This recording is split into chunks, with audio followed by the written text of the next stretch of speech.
네, 뉴스토마토 뉴스 인사이다의 정말 뜨거운 코너입니다. 바로 시사쇼인데 김성환 시사평론가 신인규 변호사님 이 자리에 함께해 주셨습니다. 안녕하십니까? 안녕하세요. 네, 안녕하세요.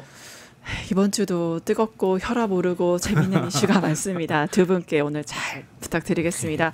조이대 이슈 이제 가지 않을 수가 없는데 어저께 사실 인사만 하고 도망가려고 했잖아요. 근데 추미애 법사위원장한테 딱 걸렸습니다. 잡혀서 이제 90분 동안 계속 허공만 바라보고 있었는데 어떻게 보셨어요? 좀 뭐라 그래야 되죠? 그러니까 가면극을 보는 느낌이었어요. 가면극. 네.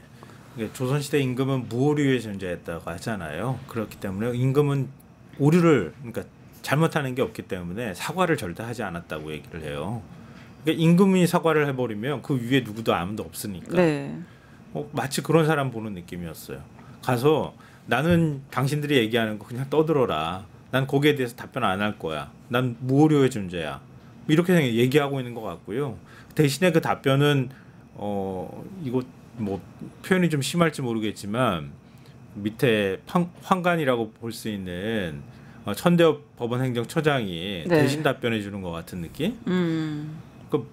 일종의 뭐 조선시대 사극 드라마 보는 것 같은 그런 느낌이었어요.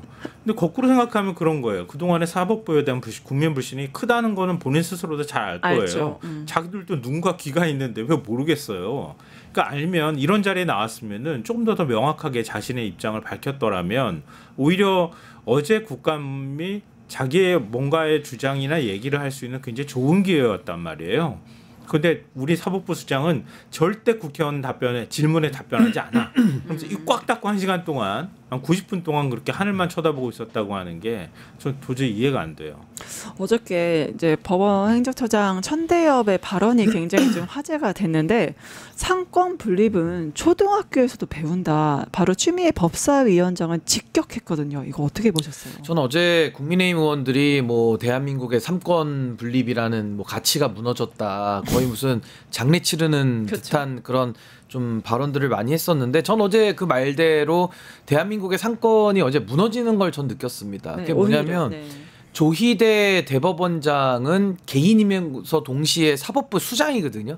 그러니까 상권 분립의 한 축인 사법부를 이끌고 있는 사람이 국회에 와서 보인 그 오만한 태도에 대해서 정말 참담함을 느끼고 그거야말로 상권 분립의 붕괴의 모습 아니냐라는 네. 생각을 했고요. 이 사법의 독립이라는 것이 매우 중요한 가치인데 그 사법의 독립을 우리가 보장하는 이유가 국민의 기본권을 보장하라고 권력으로부터 부당한 권력으로부터의 독립, 양심 이걸 우리가 보장해 놓은 건데 비겁하게 사법의 독립이라는 그 프레임에 숨어가지고 마치 본인들은 뭐든지 할 수 있다라는 이 오만함과 또 성역화 선언, 신성가족을 스스로 입증해내는 그런 모습이 이거 대한민국 헌법 체계와 전혀 맞지 않는다라는 생각이 들었고 한편 조희대 대법원장은 윤석열 내란 수괴가 내란 일으키기 전에 임명을 한 지명을 한 그렇죠. 인사거든요. 네. 그러니까 내란 인사인데 네. 사실 윤석열 씨도 법원이 발부한 체포영장의 집행을 거부했잖아요. 속옷만 입고. 그러면 사법부를 부정하고 행정부를 부정하는 거거든요. 그렇죠.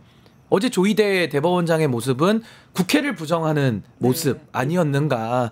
저는 대한민국의 상권 분립의 그 기초가 삼권 존중인데 저는 전혀 사법부 수장으로서 맞지 않는 행태를 어제 보였다라는 생각이 들었습니다. 어제 오늘 조선시대 얘기로 시작을 했으니까 그냥 조선시대로 계속 갈래요. 네, 계속 가주세요. 무슨 훈장입니까?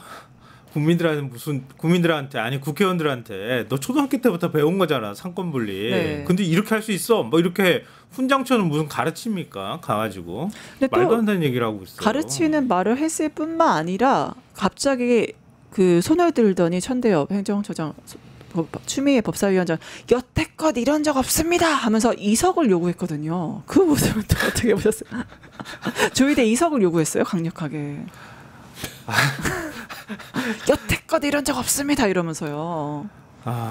그러니까 같은 뭐 사실 천대엽 법원행정처장은 그나마 네. 내란이 일어나고 난 다음에 사법부의 문제에 대해서 대변하는 입장이었기 때문에 문재인이 임명한 사람 아닌가요? 또? 네 맞아요. 네. 그러니까 김명수 대법원장이 추천하고 그러니까 제청을 하고 네. 그다음에 대통령이 임명한 사람이었기 때문에 그나마 좀 중립적이고 이런 입장에 서서 대법원의 얘기를 좀 얘기하는 것 같고 뭐 서부지법 폭동도 부적절하다고 얘기를 했었고 그리고 불법적인 계엄에 대해서 사실상 인정하는 그런 발언들도 했잖아요. 그래서 좀 기대가 있었는데 그러니까요. 결국은 사법부의 그냥 한 일원이구나 이런 생각을 안 할 수가 없고요. 그러니까 천대엽 법원행정처장이 물론 뭐 약간 대변인격도 좀 있기는 하죠. 그동안에 이제 대법원 입장을 법원행정처장이 많이 밝히긴 해왔었으니까. 근데 그렇지만 천대엽 처장이 대법관 신분이지만 이재명 대통령 파기환송심의 심리를 담당한 사람은 아니었단 말이에요. 그러면 심리를 담당했던 사람이 얘기하지 않는 거잖아요. 네. 심리 담당했던 사람이 바로 옆에 와 있어서 앉아 있는데 법원행정처장이 내가 대신 나한테 얘기해 줄래요. 그리고 아까 제가 그러니까 환관이라고 얘기하는 거예요. 왜 대신 얘기를 합니까? 심리 담당하고 그 재판장을 했던 대법원장이 있으면 대법원장이 얘기하는 게 맞죠. 그렇죠. 그리고 국회의원들이 물어볼 때 왜 유죄로 판단했느냐라고 물어본 게 아니라 왜 그런 이례적인 절차를 가지고 선고를 할 수밖에 없었는지에 대한 절차의 문제를 얘기를 하고 있잖아요. 네. 근데 그거에 대해서도 답변을 안 하겠다고 하면 그러면 대법원장이나 아니면 사법부는 모호류의 존재라고 얘기하는 거나 다름이 없잖아요. 그리고 또 거기서 법원행정처장이 그런 식의 태도를 보이는 것도 이해할 수가 없고요.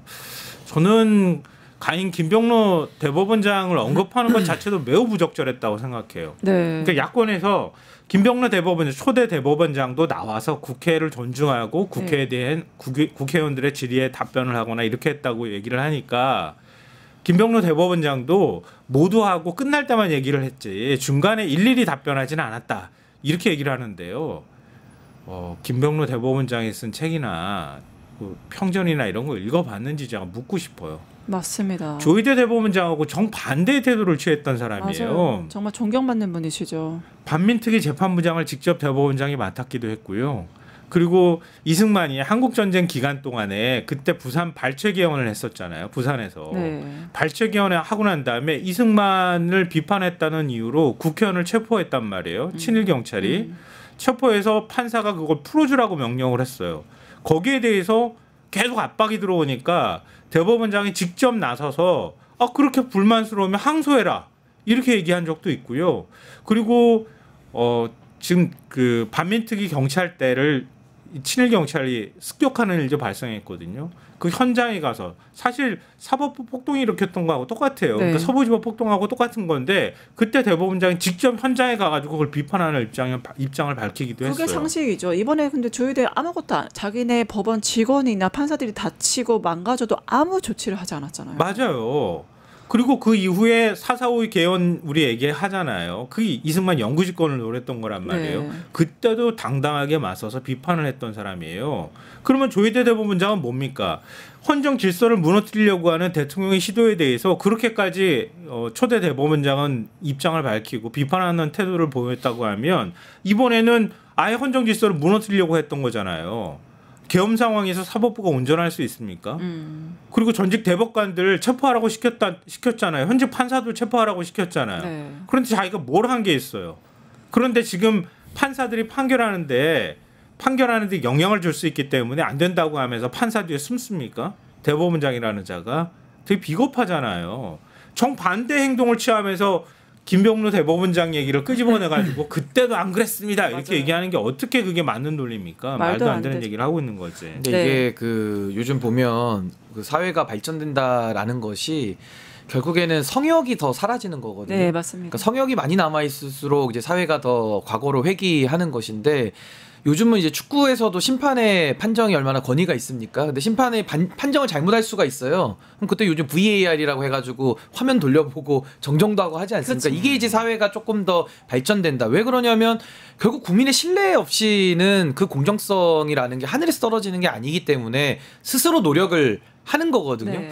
그러니까 저는 그 조희대 대법원장이 대한민국 의전서열 3위일뿐만 아니라 사법부 수장인데 대한민국의 2,500명의 법관들이 한번 양심에 물어봐야 됩니다. 그렇죠. 진짜 조의대로부터 독립되는 거 맞느냐. 그러니까 조의대로부터의 독립이 사법의 독립인데 다들 보면 지금 판사들이 조의대한테 줄 서 있는 것처럼 보여요. 맞아요. 잘못된 거에 침묵하고. 이거 어디서 많이 봤습니까? 윤석열 앞에서 찍소리도 못했던 그 국무회의를 보는 느낌 아니겠습니까? 네, 그러니까 사법의 독립이라는 것이 뭐 국회로부터만의 독립이 아니라 국민으로부터의 독립이 아니라 조의대로부터의 독립도 굉장히 중요한 네. 요소고 네. 최근에 뭐 법원 노조라든지 몇몇 그 실명을 걸고 이야기한 그 법관들은 정말 조의대로부터의 독립이라는 사법의 독립을 지키기 위해서 그분들은 노력을 하신 분들이거든요. 네. 그러니까 이 부분이 굉장히 중요하다는 생각이 들고 또 하나는 어제 천대엽 처장도 국회 나와가지고 희대 수호하는 게 말이 됩니까? 국민의 기본권을 수호하고 헌법을 수호해야지 법원행정처장이 아까 뭐 환관 얘기하시지만은 진짜 무슨 조의대 입장을 대변하는 뭐 조의대 그렇죠. 대법원장은 말 못합니까? 입이 없습니까? 그러니까요. 근데 그걸 가지고 조의대를 수호하겠다라는 그 의지를 전 국민 앞에서 보인다는 것은 매우 부끄러운 일 아닌가. 전 두 가지만 지적하고 싶은 게 결국 이게 사법 신뢰와 관련된 문제인데 대법원이 잘못한 것은 5월 1일에 아주 졸속으로 아주 중요한 전원합의체 결정을 내렸기 때문에 졸속 심리라고 하는 그 심리의 충실성 이 부분에 대한 신뢰를 저해한 것이고 네. 또 하나는 정치적 편향성. 그렇죠. 결국에는 지금 대통령이 되신 분에 대해서 당시의 여론조사 결과로도 1위를 달리는 후보에 대해서 선거 출마하지 말라는 의지를 표명한 거거든요. 그러고 나서 5월 15일 날 파기환송심이 고법에서 잡히는데 그 5월 15일은 선거운동 기간입니다. 우리 헌법 116조에는 선거운동 기회의 평등의 자유가 보장이 돼 있기 때문에 그렇죠. 이 헌법 116조를 위반한 결정을 대법원이 스스로 해버린 겁니다. 그럼 이 사법내란이 어디서 멈췄냐? 고등부장이 기일을 추정하면서 재판이 지금까지 멈춰져 있는 거거든요. 그러니까 결국에는 조의대의 사법 내란 자체는 그 자체 5월 1일의 결정 그 자체로서 지금 있는 거기 때문에 우리가 법원조직법 상에 금지하고 있는 합의의 내용을 물어보는 것이 아니라 네. 왜 이렇게 졸속적으로 했느냐. 그리고 왜 대한민국 대통령 후보로 나온 이재명 후보의 기본권 내지는 그 이재명 후보를 찍겠다라는 1700만 명의 우리 국민 주권 이 기본권을 왜 침해했느냐. 네. 여기에 대한 지금 신뢰 위반을 묻고 있기 때문에 이거 답을 해야 마땅하고요. 네. 답할 자신이 없으면 조의대 대법원장은 그 자리에 단 1분 1초도 있을 자격이 없다. 네. 내란 인사답다. 저기 봅니다. 네. 되게 웃기는 게 대법원장은 그동안의 국회의원 질의에 일일이 답변한 적이 없습니다. 그건 그렇죠. 관행이잖아요. 네. 헌법이나 법률에 답변하지 말라는 거 있습니까? 없죠. 없잖아요. 근데 헌법과 법률을 자꾸 들먹여요. 국민들을 어렵게 이해하게 만들기 위해서. 그러니까 헌법과 양심 지킨다 얘기하고 법치국가에서 전례 없다고 얘기하고 국민의힘도 이거는 사법부를 겨냥한 이제 이례적인 폭거다 이렇게 지원 사격했거든요. 아니, 그러니까 법률에서 하지 말라고 한 적이 없기 때문에 해도 된다는 뜻이잖아요. 그러니까 하면 되는 거였거든요. 네. 근데 그렇게 그러면은 그동안의 관행이 중요하고 형식 논리가 중요하다면 사법 독립이 필요하기 때문에 일일이 국회의원 질의에 답변하기 어려워서 만약에 그러면 또 다른 정치적 논란이 있으니까 대법원장은 답변 안 하는 게 좋다. 만약에 그런 논리로 가지고 얘기한다고 하면 그러면은 이재명 대통령의 파기환송심은 왜 이렇게 형식 논리를 하나도 중요하게 생각 안 했습니까? 그럼 우리가 보통 판사가 사건 이렇게 들여다보고 난 다음에 아 이건 뭐 그냥 한 번만 하면 되네. 그럼 한 번 해보면 되지 뭘. 그러니까요. 그렇지 않아요? 근데 뭐하러 그러면 여러 번 다 일일이 얘기 들어가면서 피의자 인권도 보호하고 주장도 다 중요하고 왜 그렇게 합니까? 단독 재판부도 그렇게 안 하는 거예요. 네. 그럼 합의부 가면 더 하잖아요. 네. 좌우 배석 뭐하러 둡니까? 그냥 재판 혼자 다 판단해버리지. 대법원에 왜 판사를 14명이나 둡니까?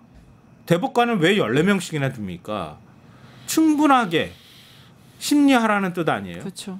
그거는 곧 형식 논리로라도 서로 간의 의견들을 최대한 조율하는 작업들을 하라는 뜻이잖아요. 네. 그러니까 합의부를 만드는 거잖아요.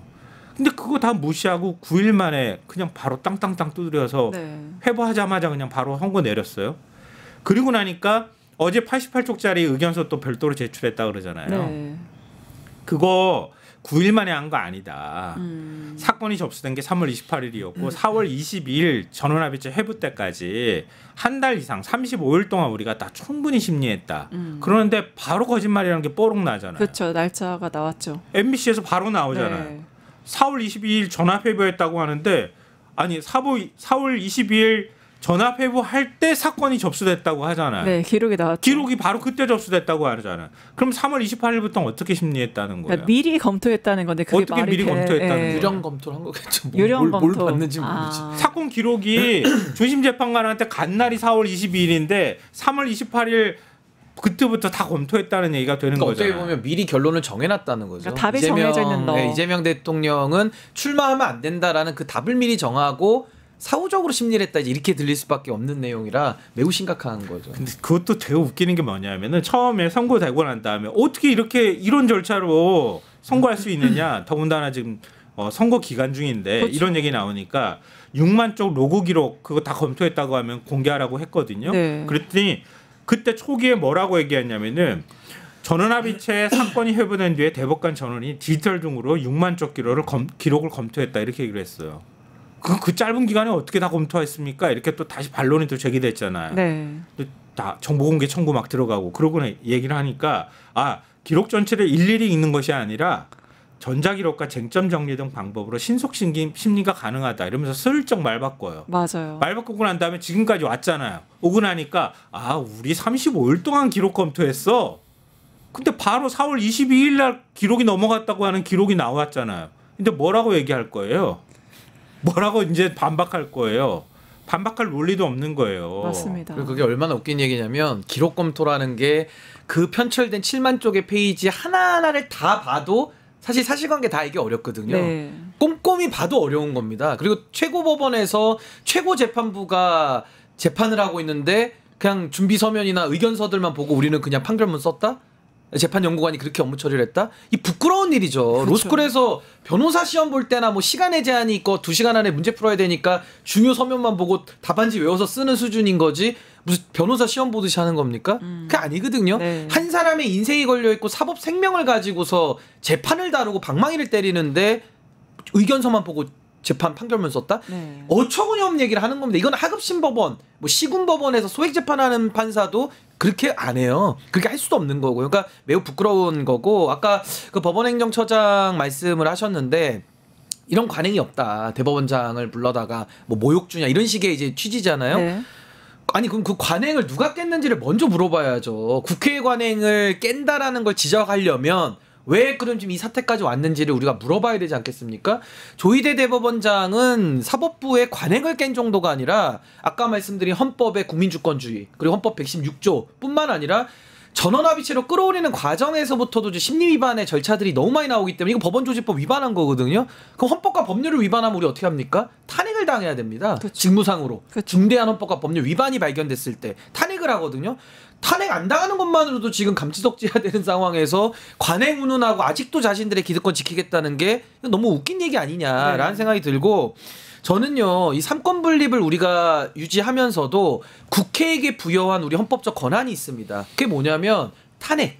우리 헌법 65조에는 탄핵의 대상에 법관이 명시돼 있습니다. 그럼 법관에 대한 탄핵은 직무상의 중대한 헌법 법률 위반이거든요. 그럼 직무가 뭡니까? 그 재판 업무예요. 재판 업무가 잘못되면 거기에 대해서는 국회가 탄핵을 할 수 있게 돼 있습니다. 네. 그리고 또 하나는 국감이라는 것이 무슨 뭐 국회가 행정부만 감시 감독하는 게 아니라 국민의 예산이 쓰이고 또 국민을 대표해서 모든 국가기관의 업무를 감독하는 업무거든요.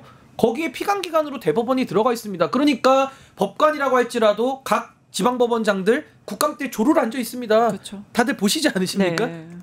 그러니까 이런 상황에서 국회의 통제가 말이 안 된다는 식으로 사법의 독립을 흔든다는 식으로 이야기를 하는 것은 얼마나 그 자체가 궤변이고 반헌법적인 주장이냐. 전 이런 부분들을 더 국민들께 알려야 된다고 저는 보는 겁니다. 네, 맞습니다.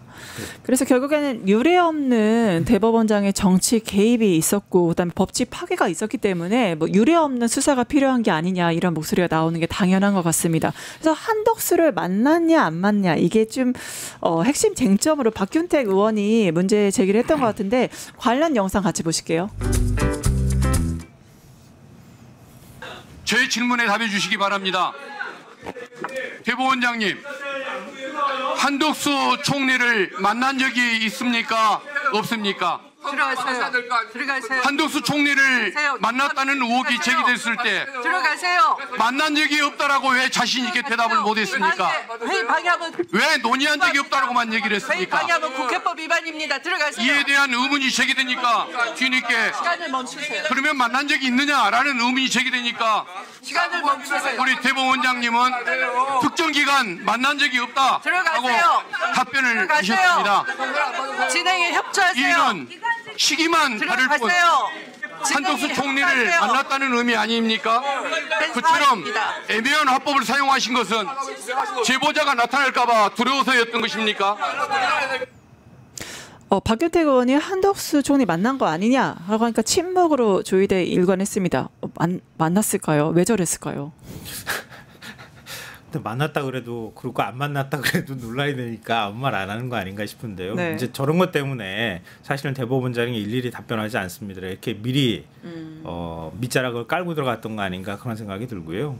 근데 사실 이거는 사실 확인을 하기가 굉장히 어렵죠. 네. 제가 볼 땐 조희대 대법원장 휴대폰 바꾸지 않았을까 싶어요. 직연 판사처럼 이거 당연히 한 두 번 바꿨을 것 바꾸고 같아요. 네. 유심칩도 갈아 꼈다고 왔다 갔다 뭐 몇 번 하지 않았을까? 그런 생각이 좀 드는데요. 왜냐하면 퇴임 이후까지 자기가 생각을 해야 되는 상황이기 때문에 그래서 아마 실체적 진실을 확인하기는 매우 어려웠을 거라고 봅니다. 그러니까 저거는 일단은 기록으로 남겨놓는 차원에서 의미가 있었던 행위다 이렇게밖에 볼 수가 없을 것 같아요. 근데 이게 얼마나 웃긴 내용이냐면 조희대 대법원장도 헌법기관입니다. 네, 그리고 그렇죠. 박균택 의원도 헌법기관입니다. 네. 근데 헌법기관끼리 대화를 하는데 한쪽은 질문하는데 한쪽은 침묵하고 있거든요. 그렇죠. 우리가 판사들이 변론할 때 어떻게 합니까? 한쪽은 답변서를 내는데 한쪽은 답을 안 해요. 그럼 무변론으로 지는 겁니다. 변론을 안 해버리면 그렇죠. 인정한 게 돼버리거든요. 방어권 행사를 안 방어권 하니까. 행사를 예. 포기한 거죠. 그렇죠. 그럼 지금 조희대 대법원장은 방어권 포기하고 있거든요. 그럼 뭐를 이해해야 됩니까?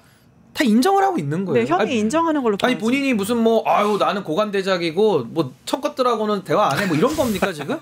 아니, 조희대 대법원장을 보면 딱 그런 표정 같아요. 내가 너- 지져라. 나는 너가 듣고만 질문하는데 있겠다. 내가 답변을 해줘야 돼? 네, 아니 300명 중에 하나짜리가 대화하는데 나는 거기에는 답 안 한다. 뭐 이런 태도 아닌가요?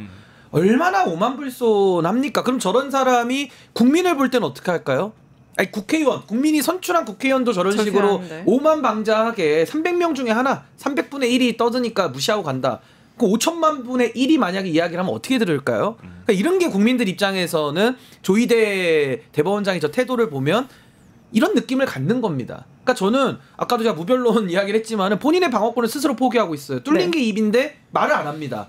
그럼 말 못할 사정이 있거나 아니면은 인정하거나 혐의를 인정하고. 둘 중에 하나 아닙니까? 네.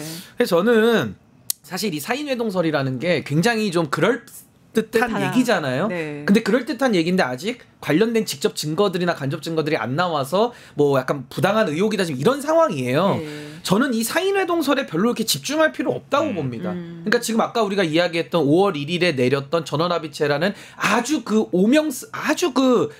정말 잘못된 가장 부끄러운 판결을 내렸기 때문에 전 이거 하나만으로도 네. 조희대의 직무상의 중대한 헌법과 법률 위반은 너무나도 분명하고 좀 명확하다고 보여지는 것이고 그 사인회동설은 그 재판이 나온 동기, 그 동기나 배경을 조금 더 보강해주는 의미에 좀 불과하다. 근데 조희대 대법원장이 말을 안 하네요. 현장에 있는데도. 아니 저도 지금 여기 나왔는데 우리 앵커님께서 저에게 신상에 관해서 저와 잘못된 얘기를 하시면 제가 여기서 바로 정정하거든요. 네, 그렇죠. 뚫린 게 입이니까 말을 하거든요.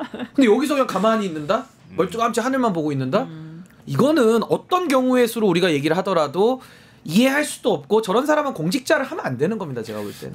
잘못은 자기가 저질러 놓고 난 다음에 내가 마치 모든 판사를 대변하고 판사를 보호하는 사람인 것처럼 네, 코스프레를 하고 있죠. 네, 지금 그렇게 얘기하고 있는 상황인 것 같은데요. 그러니까 천재 법원행정처장도 그렇고 대법원이 제출한 의견서 보면은요, 대법관 다수 의견이 지연된 정의는 정의가 아니었다고 판단을 했기 때문에 한 35일 만에 빨리 결정을 해서 선고를 내렸다 이렇게 얘기를 하고 있는데요. 이건 객관적인 자료를 통해서 봐도 말도 안 되는 주장이라는 거예요. 예를 들면 그런 거잖아요. 3개월 내에 대법원이 판단하도록 했다고 하면 네. 그럼 3개월 내에 하면 되는데 왜 그러면 35일 만에 했어요? 이렇게 물어볼 수 있잖아요. 그랬더니 대법원이 하는 얘기가 그거예요. 1, 2심이 너무 지연됐기 때문에 네. 대법원은 신속하게 결정을 내려야 할 필요가 있었다. 이렇게 얘기를 하고 있거든요. 그럼 다른 선거법 재판들도 다 그렇게 해야 되는 거잖아요. 그렇게 했어야 맞는 거잖아요. 그렇죠. 근데 대법원이 조희대 대법원장 취임한 이후에 보통 선고 최종적으로 내릴 때까지 3.1개월이 걸렸다 그래요. 네. 그러니까 석 달을 맞추려고 노력을 한 것 같아요. 그럼 이재명 대통령 것도 석 달을 맞추면 되잖아요. 그렇죠. 근데 대법원 형사 사건이 1,800건 넘게 접수가 됐다고 네. 하는데 상고심에 올라오는 게 네. 그 중에서 파기환송된 사건은 이재명 대통령 딱 한 건밖에 없었다고 하는 거예요. 나머지는 대부분 상고 기각하고 하는 거죠. 네. 그러면 이재명 건만 그렇게 판단했느냐? 그러면 당연히 대선이 바로 코앞에 있는 상황인데 그럼 고도의 정치적 판단을 했습니다라고밖에 얘기할 수 없잖아요. 그렇죠. 우리가 신속하게 판단을 했었어야 되는 거야. 라고 하는 필요성이 있었다는 얘기인데 이건 역으로 말하면 대법원이 고도의 정치적 판단을 했습니다라고 하는 얘기밖에 안 되는 거예요. 그렇죠. 대놓고 선거 개입을 했다라고 인정하는 거 아닌가요? 그러니까 대법원의 논리가 형식 논리가 맞으려면 이재명 대통령도 3개월 정도 됐으니 이걸 넘기지 않기 위해서 네. 이때밖에 선거할 수밖에 없었습니다라고 해야 된단 말이에요. 네. 그럼 대선 지나고 난 다음에 해야지. 보통의 경우는 다 그러니까. 그렇죠. 근데 그것도 못 지키잖아요, 지금. 근데 왜 그럼 그렇게 빨리 결정을 했습니까? 라고 하는데 대답을 해줘야 되는 거잖아요. 네. 그러니까 그렇게 신속하게 심리를 할 수밖에 없었던 이유나 근거를 최대한 어떻게든 만들어 보려고 우리 35일 동안 심리했어. 사건 접수되자마자 했어. 이렇게 했는데 거짓말로 드러난 거고. 그럼 뭐라고 얘기할 거예요, 이제? 그러니까 제가 그래서 아까 얘기할 게 서두에 없잖아요. 사법부가 붕괴됐다라고 이야기를 했던 것이 네. 지금 딱 이런 부분인데 네. 우리가 보통 정치인들 수사를 할 때요. 재판 말고 선거를 앞두면 소환도 못 합니다. 그거 왜 그럴까요? 선거에 영향 주니까 못 부르는 겁니다. 물론 이제 그걸 국민들은 좀 부정적으로 보기도 하죠. 뭐 선거라고 자꾸 정치인들 봐주는 거 아니냐. 그게 준사법기관으로서의 검찰도 나름의 자제를 하는 거거든요. 그 검찰도. 근데 이거는 대법원에서 그것도 마지막 전원합의체 심리의 결과를 그것도 선거 앞두고 먼저 선제적으로 내버린 겁니다. 이보다 더 명확한 선거 개입은 없다. 그 부분을 먼저 말씀드리고 또 하나는 네. 뭐 1, 2심에서 길게 끌었으니까 우리라도 빨리 하겠다. 이 말이 안 되는 게요. 대법원은 법률심만 합니다.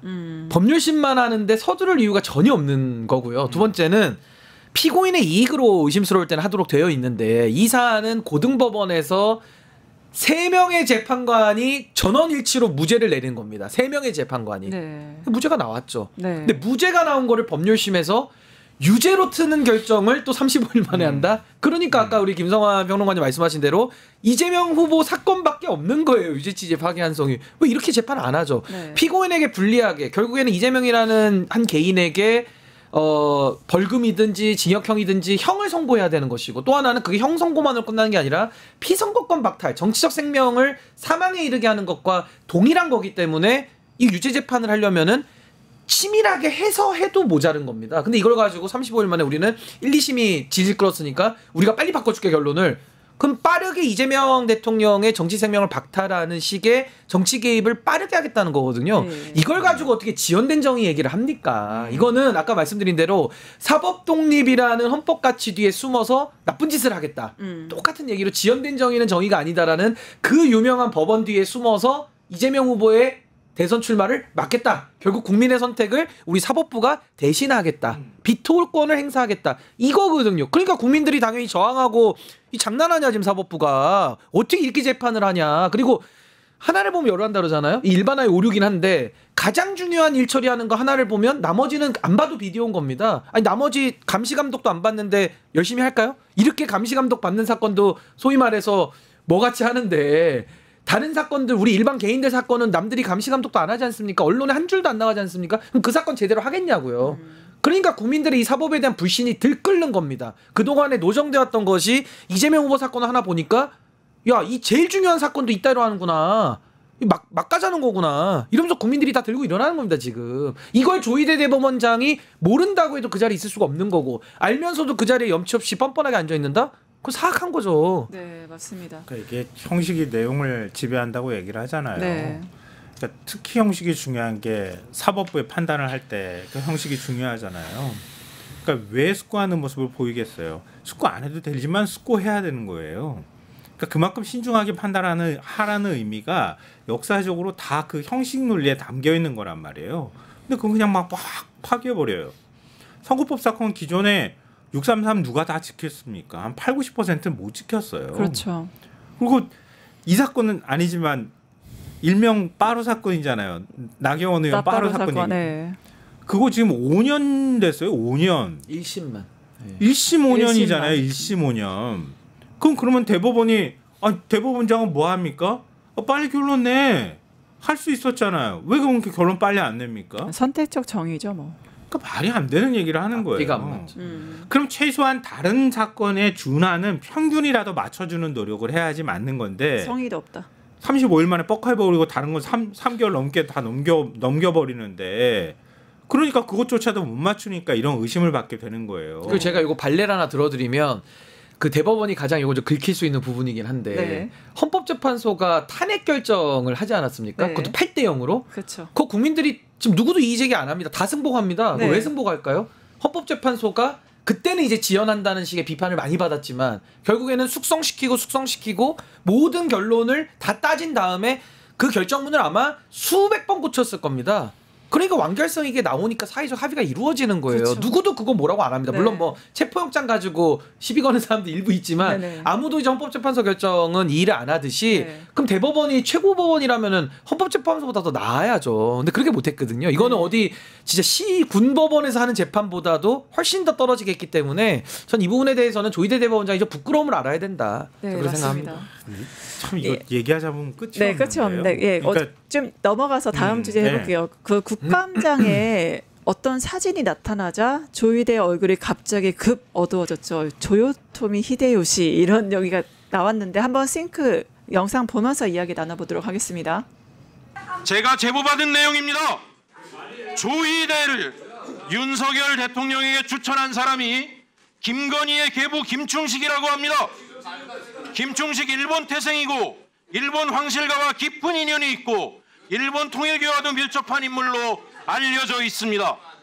이게 사실이면 김충식을 통해 일본의 입맛에 맞는 인물을 대법원장으로 추천한 것입니다. 윤 정부가 자신들의 무조건적 친일 행보를 뒷받침하기 위해서 친일 사법 네트워크를 강화한 것입니다. 단순한 인사 문제가 아닙니다. 사법 독립이 무너지고 헌법 질서가 흔들린 사법 내란의 시작이며 이후 대법원은 윤 정권의 충실한 친일 행보를 뒷받침했습니다. 네, 결국엔 조희대를 윤석열에게 추천한 사람이 바로 김충식이다 이런 연관성을 얘기했거든요. 그래서 이제 친일 사법 얘기도 나왔고 윤석열이 임명한 사람이 조희대이기 때문에 여러 의혹을 제기하는 것 같은데 어떻게 보셨어요, 저 장면? 글쎄요, 뭐 사실관계를 김충식 씨가 진짜 추천을 했는지 안 했는지 모르겠지만 그 동안에 윤석열 정권 아래에서 그 인사들이 추천되고 그다음에 임명되는 과정을 보면 대통령이 자기가 그냥 제대로 다 검증하면서 자기 의지를 갖고 뭔가를 했을까? 뭐 이런 생각은 하게 돼요. 의심하게 되고. 그러니까 이건 다른 건하고 연결해서 봤을 때에는 그냥 조희대 대법원장 임명이라는 것 자체가 그냥 대통령의 의지만 투영되거나 아니면 그렇죠. 그렇게만 볼 수는 없을 수도 있겠다 이런 생각은 의심은 하지만 뭐 여기에 대해서 팩트를 제가 확인하지 못했기 때문에 뭐라고 말하긴 매우 어렵다 이렇게 보는데요. 근데 조희대 대법원장이 임명되는 과정은 굉장히 이례적이었어요. 네, 어떤 그것만은 분명합니다. 네. 그러니까 조희대 대법원장은 초대 그러니까 자신이 이제 대법관에 처음 됐을 때가 박근혜 정부 시절이잖아요. 네. 그때 이제 대법관에 임명이 됐거든요. 대법관 임기 6년 꽉 채웠어요. 꽉 채우고 그다음에 퇴임했어요. 네. 근데 다시 대법원장 임명하려고 또 했던 거예요.